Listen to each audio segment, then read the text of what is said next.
ওর পক্ষ থেকে মুমিনদের জন্য এমন একটি নেয়ামত যা কোনো চক্ষু কখনো দেখেনি, কোনো কান কখনো শ্রবণ করেনি, এমনকি কোনো মানুষের পক্ষে কল্পনা করাও সম্ভব হবে না। সোজা কথায় জান্নাতের তুলনা কেবল জান্নাত, দুনিয়ার কোনো কিছুর সাথে তার তুলনা হয় না। এই ভিডিওতে আমরা কোরআনের আলোকে সেই জান্নাতের বর্ণনা শুনব, যার দৃশ্যগুলো শক্তিশালী এআই দ্বারা তৈরি, যা কেবল বোঝার সুবিধার্থে প্রতীকী রূপে ব্যবহার করা হবে। ভয়াবহ হাসরের ময়দানে যখন মানুষের জীবনের প্রতিটি কর্মের হিসাব নেওয়া হবে, তখন কারো ভাগ্যে জান্নাত নির্ধারিত হবে, আবার কারো ভাগ্যে জাহান্নাম। এবার কল্পনা করুন, আল্লাহর রহমতে আপনি সেই সৌভাগ্যবান বান্দাদের একজন যাদের জান্নাত নসিব হয়েছে।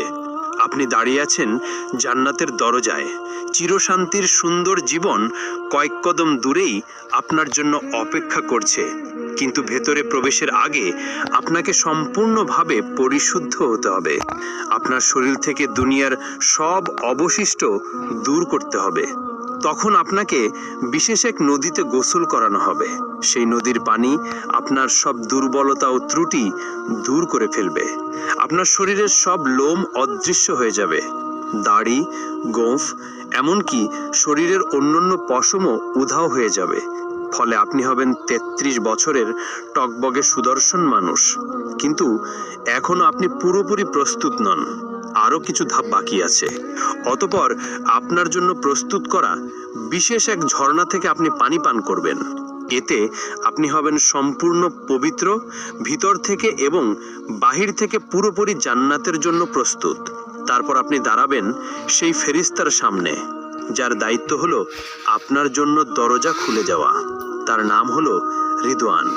যাই হোক, জান্নাতের দরজার কথা বলতে গেলে জান্নাতের মোট 8টি দরজা রয়েছে।